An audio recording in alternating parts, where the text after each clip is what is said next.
and we'll get going, and hopefully a few more people will join us. So there's a concept that I love. It comes really from Marshall Goldsmith, and it's called feed forward and feedback. And feedback is the past, and the reality is you can't do anything about the past, but feed forward is about taking a look at things that you can make a difference on, things that you can change. So I like to think about that maybe we're talking more about feed forward than feedback. So here we go. All right, so another recap by the numbers. 48% of the postings were on Saturday or Sunday, which to me is just nuts, because you have to get your papers in on Monday. And I see a direct correlation between the people who wait until Saturday or Sunday to do most of their postings and people who submit late. So I just don't get it. If it were me, I would get my postings done early in the week and then leave the end of the week for me to do my assignments. 32% of the class did not earn all of their points until Sunday. 5% of the postings earned a U, which meant that it does not count towards your requirement for the number of postings. And the reasons for it were postings based solely on experience or opinion, did not meet word count, and initial response did not use citation and reference. Some people used a citation without a reference. Some people used a reference without a citation. I will say most of you use citation and references, which is good.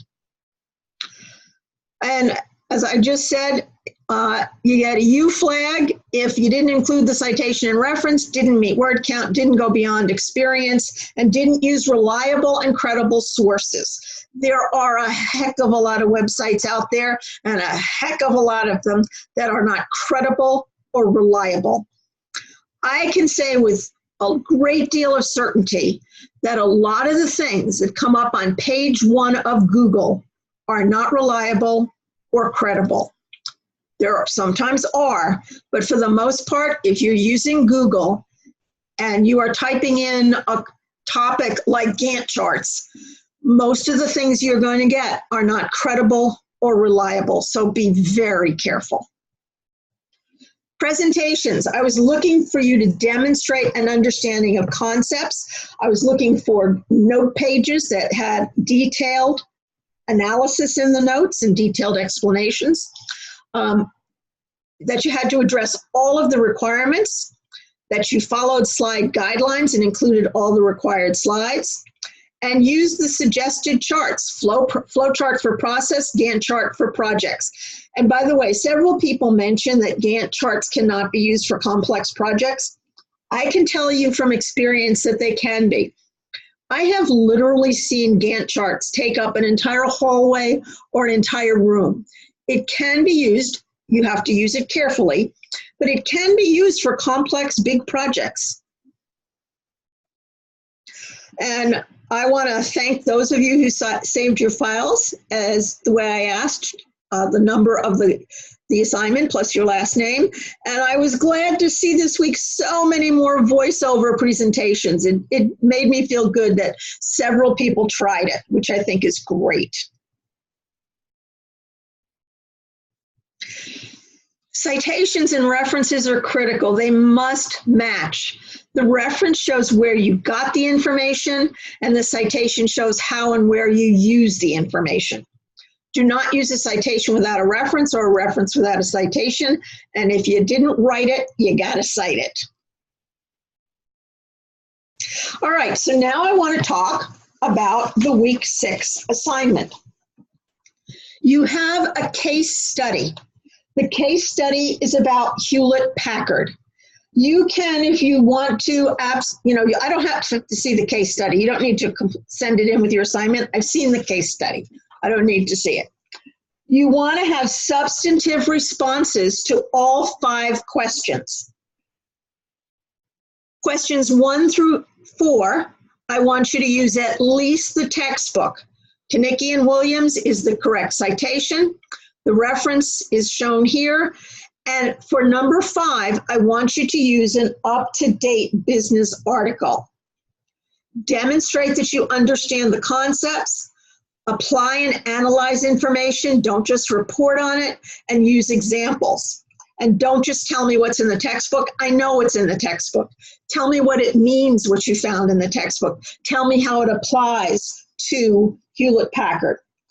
Where it says up to a certain number of words, I'm going to tell you, if you don't use at least that many words, you're probably not going to have a substantive response. So question 1 says, describe super trends driving Hewlett-Packard. It says up to 175 words. If you've got less than 150 words, you have not given me a substantive response.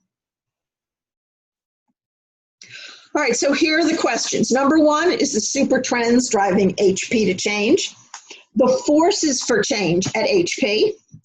Number 3 talks about how would you recommend the use of Lewin and Cotter, and I'm going to go over Lewin and Cotter in a couple of minutes.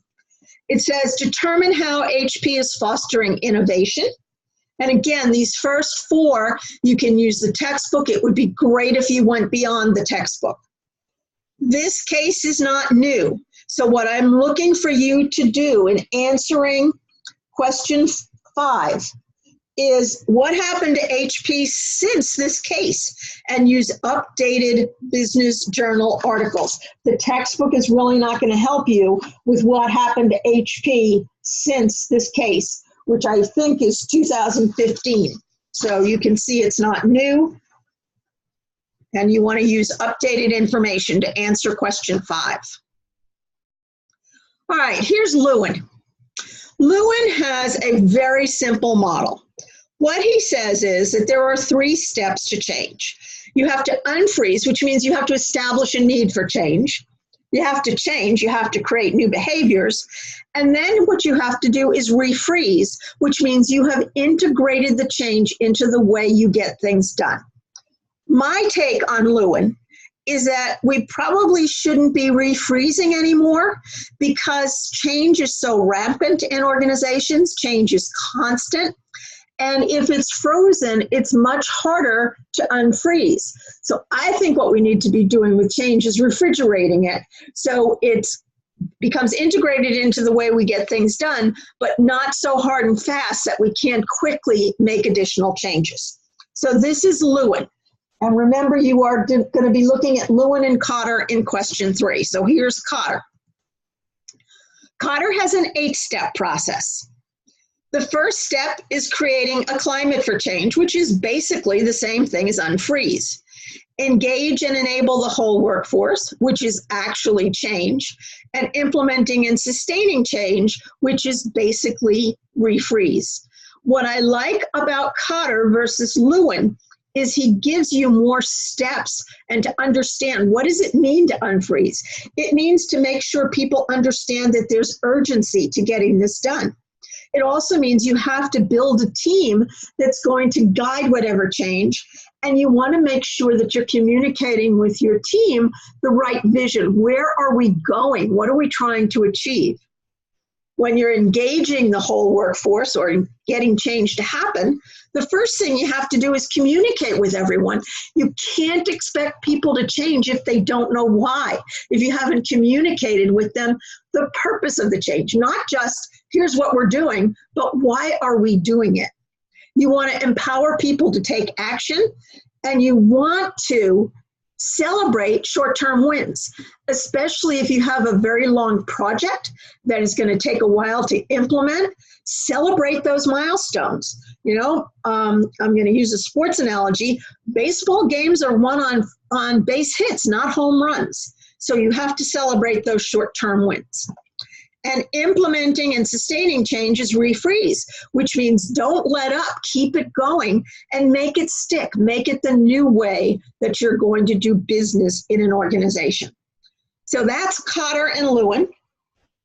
This is also in the textbook, and this can help you with answering question 3, I hope. That's the worksheet for this week. You also have for this week, let me just stop there for a second. Does anyone have any questions on the worksheet? Unmute your microphone if you have a question on the worksheet. No questions? Okay. All right, the reflection. The reflection appears in two places. It appears as a discussion item and it appears as an assignment. The discussion, if you do that, can be counted towards participation. The assignment is separate points. You actually have an opportunity here to double dip. If you do the discussion and the assignment, well, the assignment's required. The discussion is not. If you decide to do the discussion, you can double dip. The reason I put it in also as a discussion is I think it's important for you to know what other people are reflecting on, what other people got out of the class, where other people might be struggling. So that's why I do it as both. The assignment is from the university. I've put it in also as a discussion so you can see what other people are thinking and feeling. This is an important warning. The university policy is no late assignments are accepted in the final week. So your final assignment must be in by 11:59 p.m. Phoenix time, which right now, what time is it? I don't even know what time it is. It's a little after 9 o'clock. It's a little after 7 in Phoenix. So you have to have it in by Phoenix time by Sunday night. Another warning for you, it's not going to happen in this class, but it's going to happen pretty soon. Arizona doesn't change its clocks, which means right now, Arizona is 2 hours behind Eastern. When we change clocks in the spring, it's going to be 3 hours. So it's important that you know it, probably more so in the fall because you lose an hour than in the spring. Dr. Ellison. Yes. You mentioned the assignments due Sunday night. Is it Sunday night? I'm sorry. As I've mentioned to you, I'm teaching 5 classes and 4 of them are due Sunday night. Yours is Monday. Sorry. No problem. Thanks.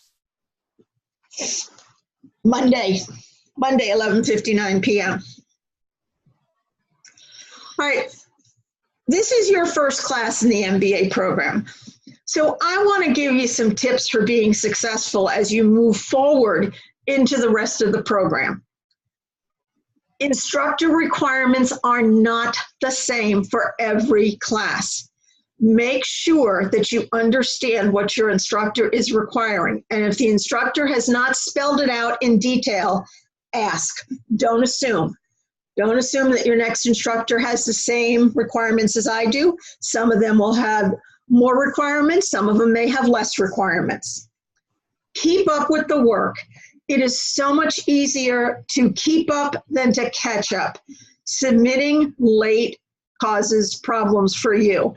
Now, I can tell you that I have finished grading all of the assignments that were due this week that were submitted on time. I haven't done the late ones yet. Since I had finished all of the ones that were due on time, I got them out before this session. And quite frankly, I'm not sure I'm going to get out the late ones tonight. I've been at this since 9:30 this morning. I have taken a break only to make my lunch and dinner. I ate both of them sitting at my desk. I'm toast, which is why I didn't even know what night your assignments were due. Manage your time. Don't wait till the end of the week. Waiting till Monday to submit 6 out of your 8 postings is not wise. Read and follow directions. Use the university library for research. Do not rely on Google. Google is going to quickly get you into purchase paper sites, cheat sites, things that are not credible or reliable. It gets you into blogs. It gets you into sales sites. Use the university library. Earn participation points each week. They're the easiest points to earn. Don't give them away. Demonstrate your understanding of concepts. Don't just report on what you read in the text. I have tried to give you, and you only had one APA paper in this class, I tried to give you the rules of APA, the document that I posted in week 1, Strategies for Success. I would suggest you download that and keep it because it will work for you in almost every class. If you get lazy in your next class, if your next instructor does not require APA for your paper and you just do it whatever way, what's going to happen is when you have to do APA again, you're going to forget. So don't get lazy. Keep doing APA. Each week you should review and implement the feedback that you get from your instructor. Most of us will include feedback in your original assignment, make comments in the original assignment.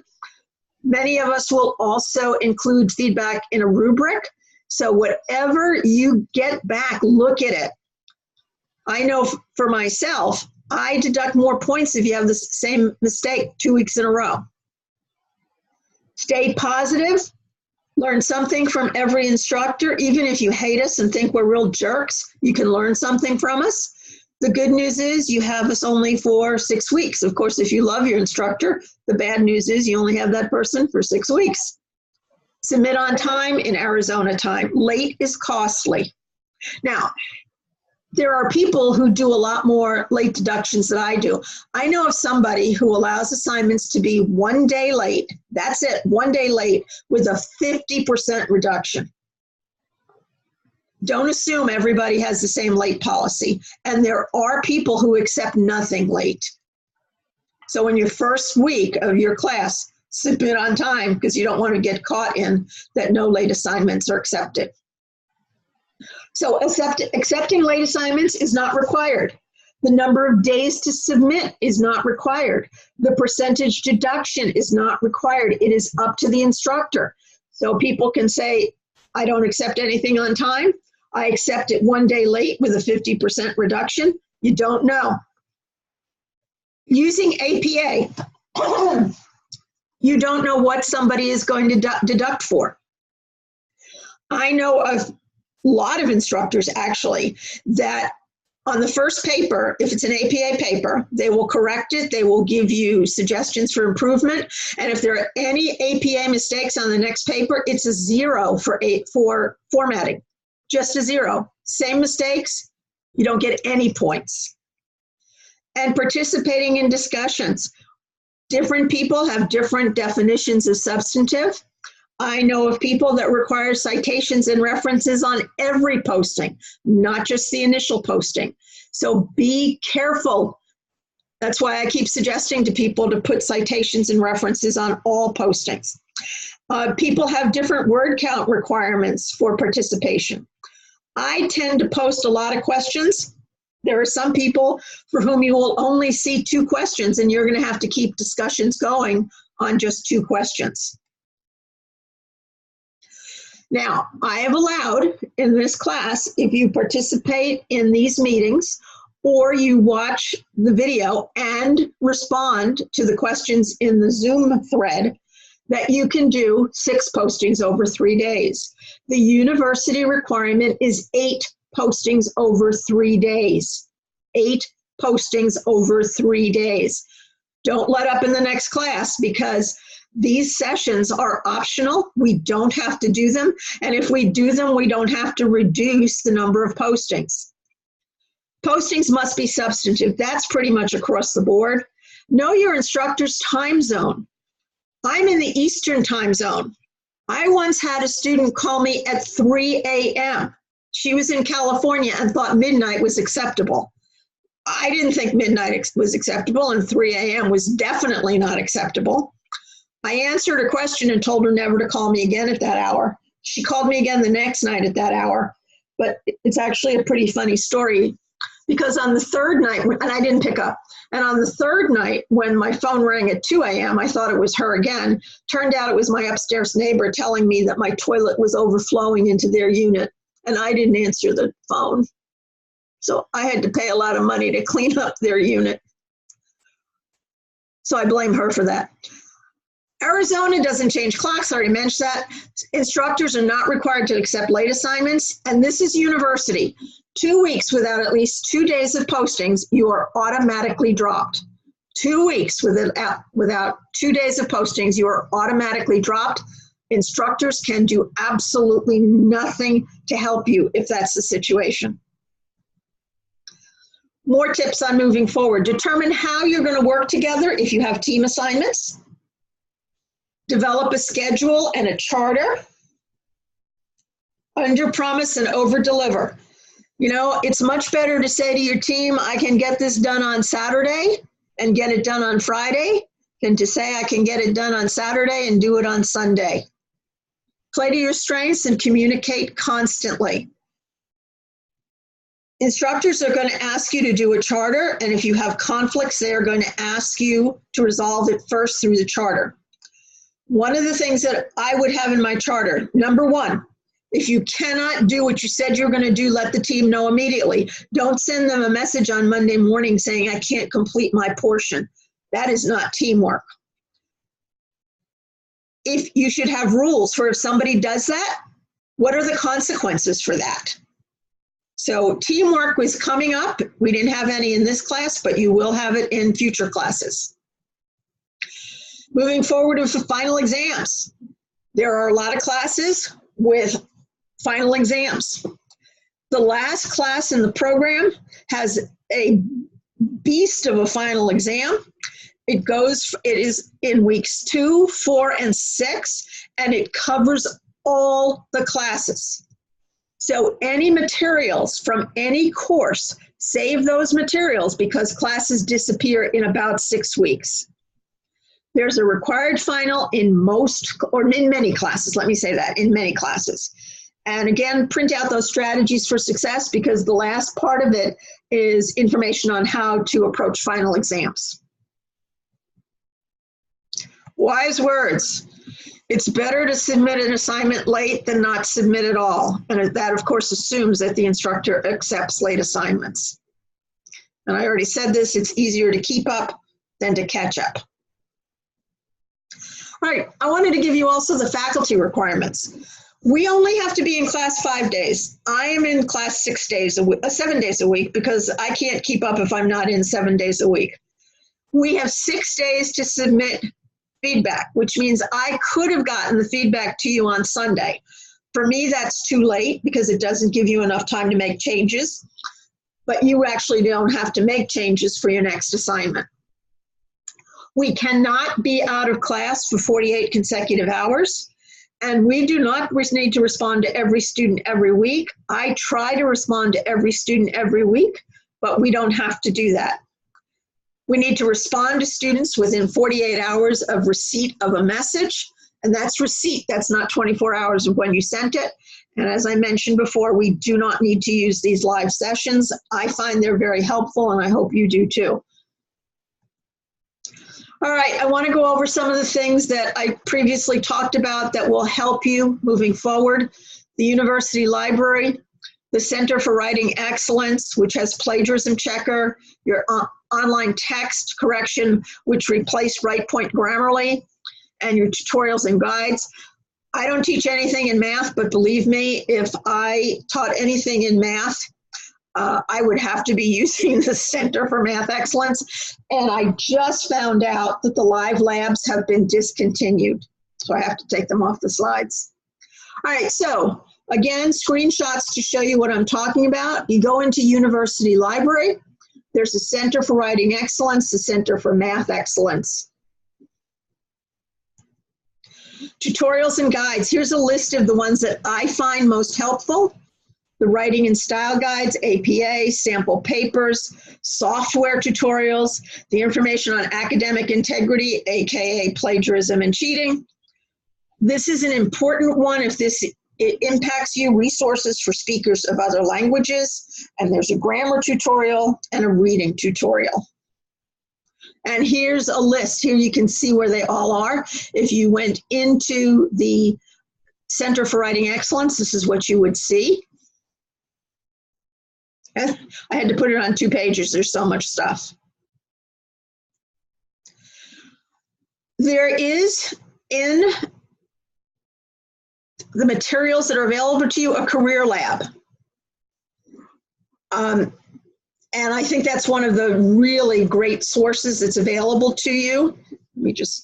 So if you have questions about creating resumes, doing job interviews, what jobs are best for you, go into that career center. Also wanted to talk a little bit about the difference between a grad and an undergraduate degree. Graduate degrees are more focused on coursework. You go into greater depth. You're supposed to have a greater amount of research. That's why I keep pushing the business journal articles rather than Google and using the university library. A graduate degree is less faculty directed. You have to do more critical thinking and analysis, which I keep saying, analyze, analyze. Don't just report. You have to explore topics in more depth. And in a graduate program, and this is any graduate program I know of, you must maintain a B average to continue. If you should get a B minus in this class, you're not out of school, you'd have to get a B plus in the next class. But a B average is required. You can graduate with an undergraduate degree with a 2.0. You cannot do that with a graduate degree. And it's not a continuation of the bachelor's. It has higher expectations and harder requirements.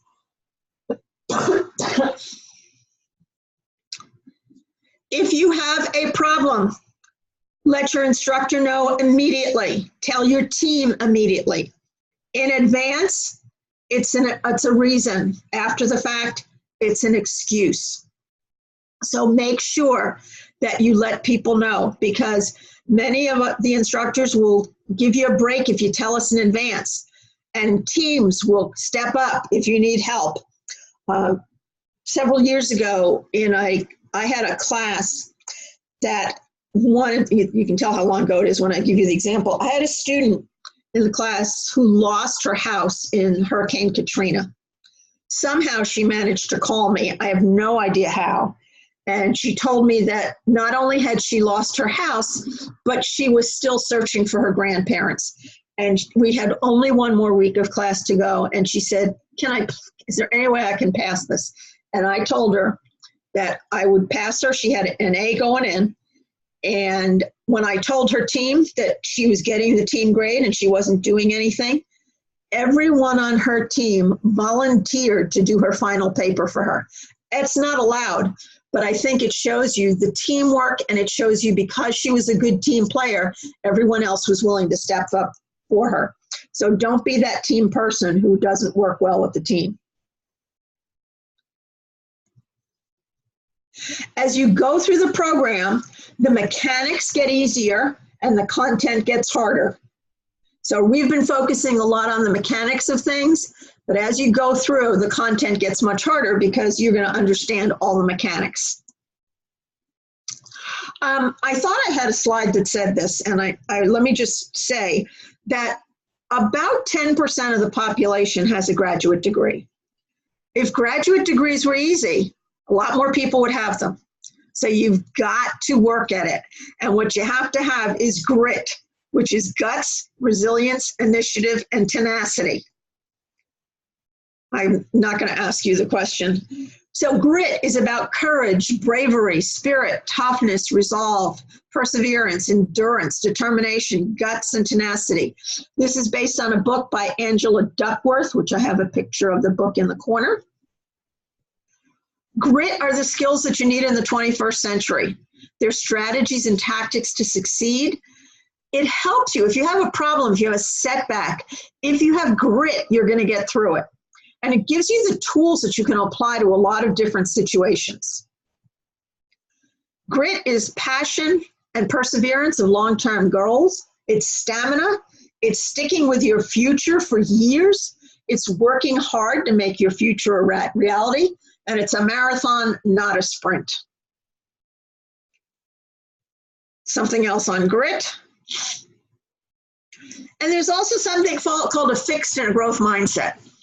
If you have a fixed mindset, you believe that intelligence, personality, and character are inherent, and your potential is set at birth. If you believe in a growth mindset, you believe that intelligence, personality, and character are developed, and that your potential is unknown. And if you keep working at it, you can keep growing and developing. Fixed mindset wants to avoid failure. Growth wants to keep learning. Fixed mindset wants to look smart. Growth wants to confront uncertainties. Fixed avoid challenges. Growth embraces it. Fixed sticks with what they know. Growth learns from failure. Fixed considers feedback, criticism. Growth considers it a focus on how to get better. Fixed mindsets do not change or improve.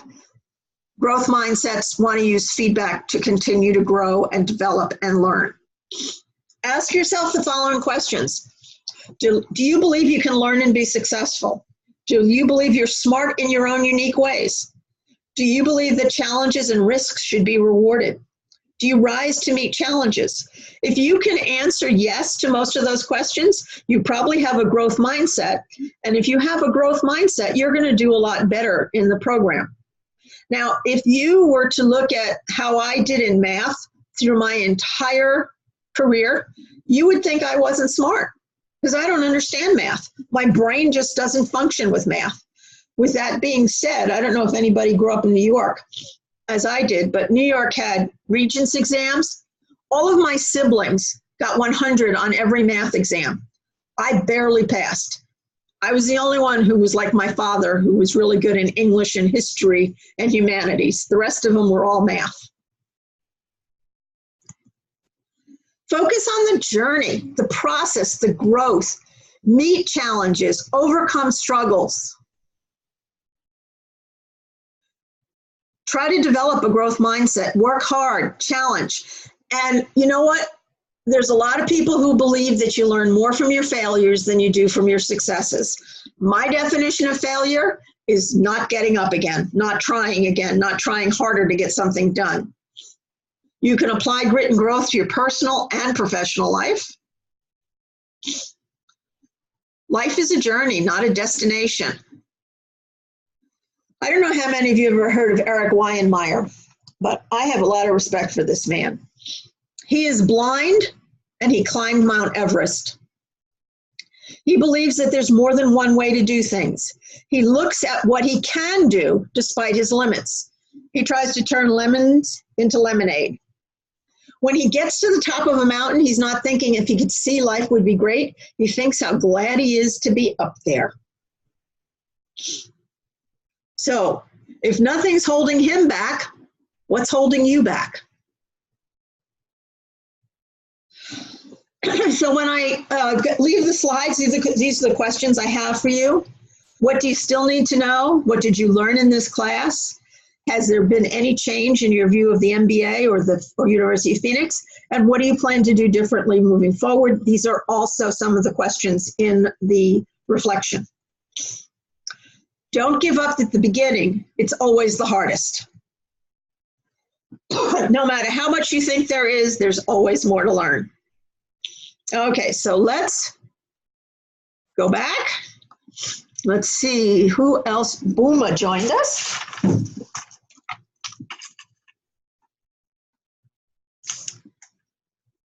And anybody else? Okay, I think 2, 4, 6. Okay, I've got everybody. So, questions?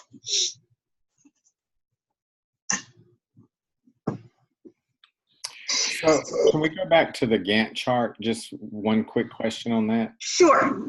You said, I'm pretty sure I read in the book that it implied that it wasn't a real good resource for big projects. But you said that yes, you did read that in the book, and I disagree with the book because I've seen it and have used it for large projects. I'm not really sure why the book says that. Would it be best to use it like in phases? I have a project going on at work and it's going to be 4 phases, and I was thinking I could use the Gantt chart in each phase, but just not have the Gantt chart out there for all 4 phases at one time. Absolutely. You know, with all of these tools, you use it in the way that makes the most sense for you. The great thing about a Gantt chart is it's visible, and people can see where things need to get done. And if people can see it, and I think you're more likely to get it done. So definitely do it in phases. Perfect. Thank you. If you don't mind me adding on to that too, I've noticed I use the Gantt chart quite a bit in projects, and I find that it's always good to build up my Gantt charts until I reach a phase where I have a little uncertainty of what the next steps are going to be. So if there's a question of one way or the other, so I kind of build my phases around there. But I've always found it difficult to use a Gantt chart if I think that there's a if-or statement of where it's going to progress after that. And GANTs are not good when there are decision points. That's absolutely true. That's where a flow chart is better, is if you have to make decisions. And there's nothing that says that you can't use a GANT in conjunction with a flow chart. And those are two of the most used charts. But as I said last week, there's all kinds of different charts that are also great charts to use for making business decisions. One of my favorites, it's not even mentioned in the book, is something called the affinity diagram, which what you do is you look at the forces that are helping you move where you want to go, and then the restraining forces, the things that are keeping you from where you want to go, and then you develop strategies to eliminate or mitigate those restraining forces or turn them into forces that will help you get to where you want to be. So there's so many different tools that you can use. Nice. Whoever brought up the question about the Gantt charts, thank you, because I have to admit, I had trouble figuring out how to actually set it up. So I had to go on like YouTube and try to see some tutorials. And I'm still interested in learning more because, to be honest, that's the first time that I had ever seen it. So I'm glad that it came up. Good. And I think, Daisy, you'll find that there are a lot of uses for Gantt charts, not only for school or for business, but you can use Gantt chart. I mean, the one you had to do is plan a family vacation. And there's so many uses of things like that that can apply to all kinds of different situations. So once you've made one, it becomes relatively simple to make another one. Any other questions, comments? For our future classes, how does University of Phoenix work as far as like, do they typically try and keep the same students together in the same in the classes as we go forward, or is it just random? How does that work? It tends to be more random. If you are a campus student, they tend to stay together. Online, not as much, because there's so many online students, and I'm not really sure how they determine who's in a class. You will sometimes be in a class with people that you've already been in a class with. It's happened to me occasionally. It happens to me all the time on campus, occasionally online, where I actually get a student a second time. Okay.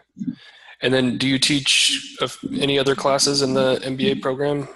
I teach marketing, I teach strategy, I teach human resources and operations management. Although lately this has been the class I've taught most. Are we able to ask for you again? You know, I don't think so. I know people who do, but I'm not sure that they accept any of those requests. Hey, this is Johnny. Andrew, to answer part of your question, I don't know about requesting to be in the same class, but I know if you are in the same class, most instructors will take into consideration if you ask to be on the team when they're making the assignments, simply because if you've got history, they kind of like that. But some will say, I've already made it and I'm not going to change it. And some will be very considerate of it, especially if you live in the same time zone. Okay. Thank you. And every instructor forms teams differently. Some will ask, are there any requests? Some will just do it alphabetically. Some will do it by time zone. Some will do it by first name. Some will do it by last name. I've tried even that I put the first people who log into class on the same team and the last people to log in on the same team, which makes the people who tend to try to go on somebody else's coattails by signing in late, they don't have that opportunity anymore. I can tell you there's no best way to set up teams, but it is. And if the instructor doesn't say, are there any requests, there's nothing wrong with asking anyway. Okay, thank you. Any other? So I have a question regarding the final exams that you were talking about. Okay. Yeah, so is it going to be after all the classes, or will they give like ahead, say that? Okay, the one I was talking about that is the horrible one with that's in weeks 2, 4, and 6. That's in the capstone class or strategy 581. There are some classes that have final exams, and there are some classes that don't. Obviously, this one doesn't. It used to have one, and then they eliminated it. I believe the marketing class still has a final exam. So you may come across some that have exams and some that don't. There are some classes that have a lot of quizzes. There are some classes that don't have any papers. For instance, you might not get any papers in a statistics course. So every course is formatted just a little bit differently, depending on the content. Yeah, thank you. Do you have to go to a testing center for the exams? Nope, it pops up in the final week, and you just take it online. So it'd be open book and everything at that point? Yep, but it's timed. But you have 3 hours. And yes, absolutely open book. We're not there watching you. Okay, thanks. But I can tell you, if you haven't done all the work, having open book is going to help you at all. Because you'll not know where to find anything. Sometimes open book is harder. That's true. Because you expect it's going to be easier because you can find everything, but sometimes you just can't.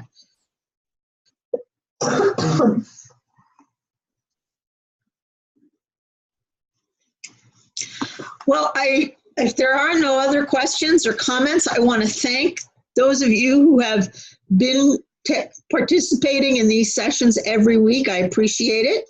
And welcome to those who joined us for the first time. I'm glad you finally got to be here. And I wish all of you the best as you continue on with your degree. We've only got a few more days and you will be done with your first class. So celebrate that when you have completed it. Thank you. You were great. Thank you. Appreciate the help. Yes, thank you for Thank these you. sessions. Really do Thank appreciate you. it. You're very welcome. You have a good night. Good night.